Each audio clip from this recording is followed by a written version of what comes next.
ఆకాశవాణి ప్రాంతీయ వార్తలు చదువుతున్నది పొన్నగంటి సుధా. ముందుగా ముఖ్యాంశాలు. 18వ లోక్సభ సమావేశాలు రేపు ఉదయం ప్రారంభం కానున్నాయి. రోడ్డు ప్రమాదాల రహిత రాష్టంగా ఆంధ్రప్రదేశ్ను తీర్చిదిద్దుతామని రాష్ట రవాణా శాఖ మంత్రి మడింపల్లి రాంప్రసాద్ రెడ్డి పేర్కొన్నారు. రాష్టంలో 18 మంది ఐఏఎస్ అధికారులను బదిలీ చేస్తూ ప్రభుత్వ ప్రధాన కార్యదర్శి నీరబ్ కుమార్ ప్రసాద్ ఉత్తర్వులు జారీ చేశారు. ఈ నెల 23 నుంచి ఆగస్టు 11వ తేదీ వరకు జన్మభూమి, సింహాద్రి, రత్నాచల్ ఎక్స్ప్రెస్ తో పాటు పలు రైళ్లను రద్దు చేసినట్టు వాల్తేర్ డివిజన్ అధికారులు తెలియజేశారు. ఇక వార్తల వివరాలు. 18వ లోక్సభ తొలిసారిగా రేపు సమావేశం కానుంది. ప్రోటెం స్పీకర్గా నియమితులైన భారతీయ జనతా పార్టీ సీనియర్ లోక్సభ సభ్యులు భర్తృహరి మెహతాబ్ నూతనంగా ఎన్నికైన లోక్సభ సభ్యులతో ప్రమాణ స్వీకారం చేయించనున్నారు. కాగా ఈ నెల 26వ తేదీన లోక్సభ స్పీకర్ ఎన్నిక జరగనుండగా రాష్టపతి ద్రౌపది ముర్ము జూన్ 27న లోక్సభ, రాజ్యసభ సంయుక్త సమావేశంలో ప్రసంగిస్తారు. ఈ నెల 27 నుంచి రాజ్యసభ సమావేశాలు ప్రారంభం కానున్నాయి. జులై 3వ తేదీతో పార్లమెంటు సమావేశాలు ముగియనున్నాయి. రోడ్డు ప్రమాదాల రహిత రాష్టంగా ఆంధ్రప్రదేశ్ను తీర్చిదిద్దుతామని రాష్ట రవాణా, క్రీడలు, యువజన సర్వీసుల శాఖ మంత్రి మడింపల్లి రాంప్రసాద్ రెడ్డి పేర్కొన్నారు. అందుకు తగినట్టుగా రాష్టంలో రహదారుల స్థితిగతులను మెరుగుపరచడంతో పాటు ఆర్టీసీ డ్రైవర్లకు అవసరమైన శిక్షణా కార్యక్రమాలను నిర్వహిస్తామన్నారు. ఈ రోజు అమరావతిలోని రాష్ట సచివాలయంలో రాష్ట రవాణా, క్రీడలు, యువజన సర్వీసుల శాఖ మంత్రిగా ఆయన బాధ్యతలు చేపట్టారు. మంత్రిగా బాధ్యతలు చేపట్టిన వెంటనే ప్రకాశం జిల్లా దర్శిలో 18.51 కోట్ల రూపాయలతో డ్రైవింగ్ శిక్షణ పరిశోధనా సంస్థను ఏర్పాటు చేసే దస్త్రంపై తొలి సంతకం చేశారు. అదేవిధంగా ఎన్నికల మేనిఫెస్టోలో ఇచ్చిన హామీ మేరకు రాష్టంలోని మహిళలందరికీ ఏపీఎస్ఆర్టీసీ బస్సుల్లో ఉచిత ప్రయాణ సౌకర్యాన్ని త్వరలోనే కల్పిస్తామని అన్నారు. యువతలో క్రీడా స్ఫూర్తిని ప్రోత్సహించాల్సిన అవసరం ఎంతో ఉందన్నారు. మానసిక ఉల్లాసాన్ని, శారీరక దారుఢ్యాన్ని పెంపొందించే క్రీడలు యువతకు ఎంతో అవసరమని మంత్రి రాంప్రసాద్ రెడ్డి పేర్కొన్నారు. ప్రజలకు ఆరోగ్య భద్రత కల్పించే దిశగా ప్రజాప్రతినిధులు, అధికారులు కలిసికట్టుగా పనిచేస్తున్నామని రాష్ట వైద్య ఆరోగ్య శాఖ మంత్రి సత్యకుమార్ అన్నారు. ఎన్టీఆర్ జిల్లా జగ్గయ్యపేట పట్టణంలోని ప్రభుత్వ ఆసుపత్రిని ఈ రోజు ఆయన సందర్శించి డయేరియాతో చికిత్స పొందుతున్న బాధితులను పరామర్శించారు.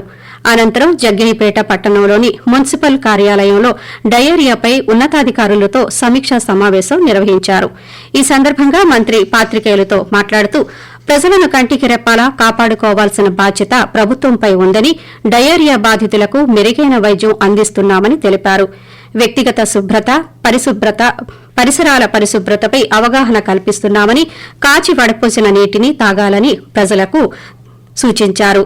దీర్ఘకాలిక ప్రణాళికపై దృష్టి సారిస్తున్నామని మంత్రి వివరిస్తూ, వర్షాకాలం ప్రారంభమైనప్పటి నుంచి రాష్ట్ర వ్యాప్తంగా 23 గ్రామాల్లో 168 కేసులు రిపోర్ట్ అయ్యాయి. ప్రధానంగా మున్సిపాలిటీ ప్రాంతంలో గానీ, గ్రామీణ ప్రాంతాల్లో గానీ ఈ నీటి సరఫరా పైపులు లీకేజీల కారణంగా ఈ సమస్య ఉత్పన్నమవుతా ఉంది. గ్రామీణ ప్రాంతాల్లో, పట్టణ ప్రాంతాల్లో ఎక్కడైనా సరే ప్రజల ఆరోగ్యం అనేది ప్రభుత్వం బాధ్యత.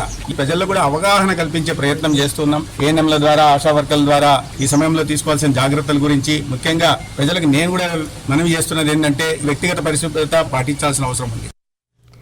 రాష్టంలో 18 మంది ఐఏఎస్ అధికారులను బదిలీ చేస్తూ ప్రభుత్వ ప్రధాన కార్యదర్శి నీరబ్ కుమార్ ప్రసాద్ ఉత్తర్వులు జారీ చేశారు. విజయనగరం జిల్లా కలెక్టర్ ఎస్ నాగలక్ష్మిని గుంటూరు జిల్లాకు బదిలీ చేయగా బీఆర్ అంబేద్కర్ ను విజయనగరం జిల్లా కలెక్టర్గా నియమించారు. ప్రకాశం జిల్లా కలెక్టర్ ఏఎస్ దినేష్ కుమార్ ను అల్లూరి సీతారామరాజు జిల్లాకు బదిలీ చేశారు.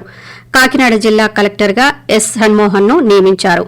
విశాఖ జిల్లా కలెక్టర్ ఏ మల్లికార్జునను సాధారణ పరిపాలనా విభాగానికి రిపోర్టు చేయాలని ఆదేశిస్తూ సంయుక్త కలెక్టర్ మయూర్ అశోక్ కు అదనపు బాధ్యతలు కేటాయించారు.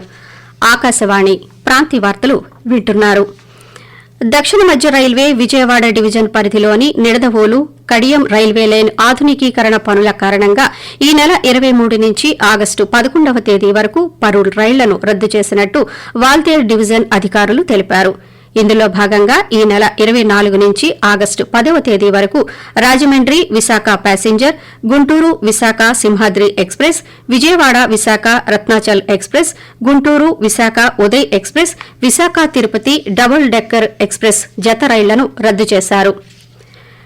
నైరుతి రుతుపవనాల ప్రభావంతో రాష్టంలో రేపు తేలికపాటి నుంచి ఒక మోస్తరు వర్షాలు లేదా ఉరుములతో కూడిన జల్లులు కొన్ని చోట్ల కురిసే అవకాశం ఉందని అమరావతిలోని భారత వాతావరణ కేంద్రం తెలిపింది.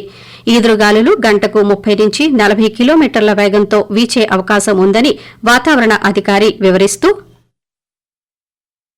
ఉత్తర కోస్తా ఆంధ్రప్రదేశ్ మరియు యానాంలో ఈ రోజు మరియు రేపు తేలికపాటి నుండి ఒక మోస్తరు వర్షం లేదా ఉరుములతో కూడిన జల్లులు కొన్ని చోట్ల కురిసే అవకాశం ఉంది.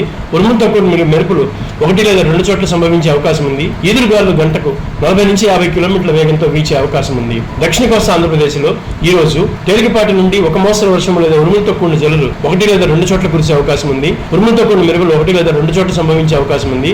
ఈదురుగాలు గంటకు 40 నుంచి 50 కిలోమీటర్ల వేగంతో వీచే అవకాశం ఉంది.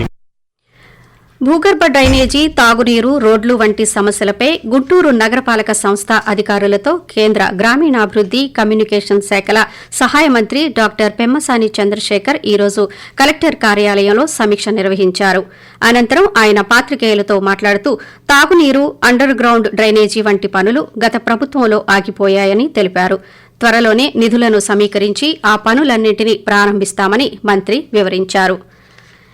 ఎన్డీఏ కూటమి ఆధ్వర్యంలో ఆంధ్రప్రదేశ్ అభివృద్ది పదంలో నడవనుందని హోంశాఖ మంత్రి వంగలపూడి అనిత అన్నారు.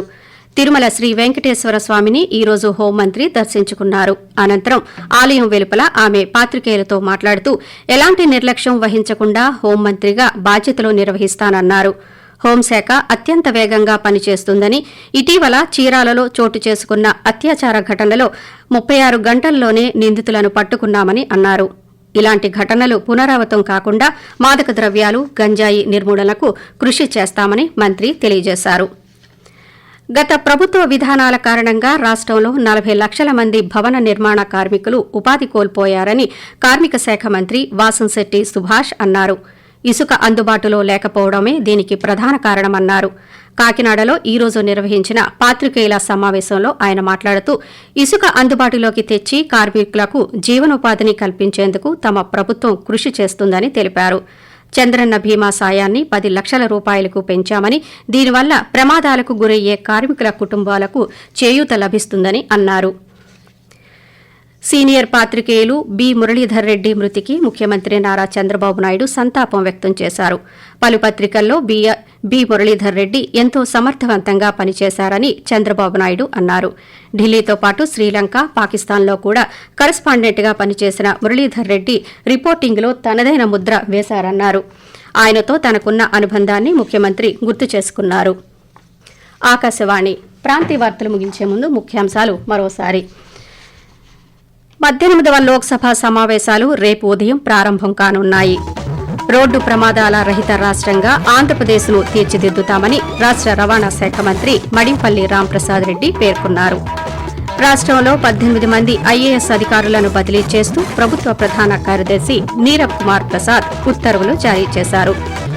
ఈ నెల 23 నుంచి ఆగస్టు 11వ తేదీ వరకు జన్మభూమి, సింహాద్రి, రత్నాచల్ ఎక్స్ప్రెస్తో పాటు పలు రైళ్లను రద్దు చేసినట్టు వాల్తేరు డివిజన్ అధికారులు తెలియజేశారు. ఆకాశవాణి ప్రాంతీయ వార్తలు ఇంతటితో సమాప్తం.